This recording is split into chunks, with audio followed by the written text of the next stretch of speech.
de cette journée, essentiellement, c'est que le cancer du sein est un fléau actuel. Et le cancer touche plus la femme que l'homme. Mais ça touche aussi l'homme. Il faut le noter. Ce qu'il faut comprendre, c'est un cancer, quand on le dépiste tôt, on le traite facilement.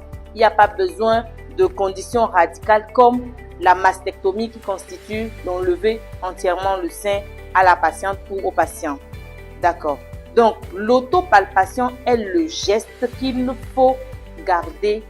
En fait, même quand on dort, on te pince, on te demande est-ce que tu sais palper ton sein? Il faut que ça soit direct. Ouais, je sais le palper. Il faut que je mette la main derrière. Voilà, ma nuque quand je veux palper le sein gauche, la main gauche derrière la nuque. Et le sein se divise imaginairement en 4 et on le palpe de quadrant par quadrant. Donc, ça fait le 1, le 2, le 3 et le 4. À la fin, on presse le mamelon pour voir s'il y a un écoulement. Et après, on palpe l'aire ganglionnaire à la recherche d'un bol. Mais avant tout cela, il faudrait bien se mirer, inspecter l'œil. C'est-à-dire, tu regardes ton sein au miroir pour essayer de voir quelques modifications comme l'augmentation du volume. Est-ce que ton mamelon est retraté? C'est-à-dire, avant, il était normal, après, il entre dedans. Est-ce qu'il y a un changement de la couleur de la peau ou de l'aspect de la peau comme en peau d'orange? C'est ça que je veux que nos jeunes retiennent et je pense qu'elles ont retenu parce que à la fin, elles avaient tout ça dans la tête et c'était le plus de ce soir. Elles vont partir et elles vont le divulguer tout autour. Le cancer du sein, c'est un cancer qu'on peut éviter ou qu'on peut traiter et survivre. Donc, tous contre le cancer du sein et je suis sûre que la fédération a mis le coup dans le poing contre le cancer du sein.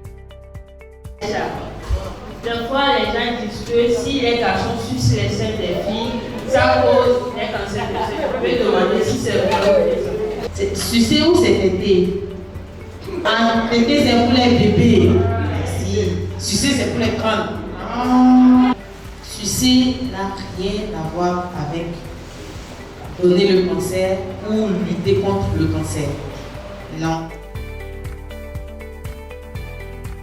Cette séance de sensibilisation ont compris beaucoup de choses car le sujet principal qui a été l'autopalpation qui constitue le point clé du dépistage et du cancer du sein a été touché.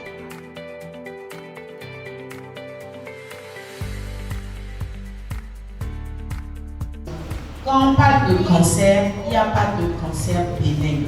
Cancer, c'est cancer.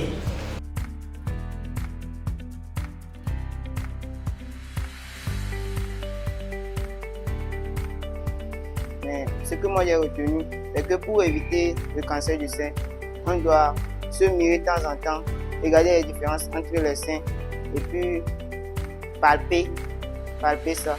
On doit diviser ça en 4 parties, imaginer dans la tête et puis on fait comme ça chez les filles.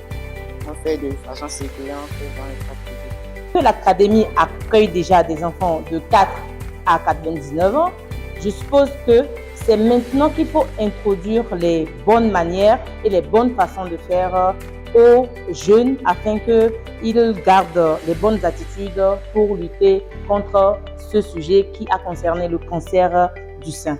Le sport, c'est un bien qui est incomparable parce que déjà, le sport en lui seul est un moyen pour éviter le stress, est un des facteurs qui aide à éviter contre les maladies cardiovasculaires qu'on a tout le temps.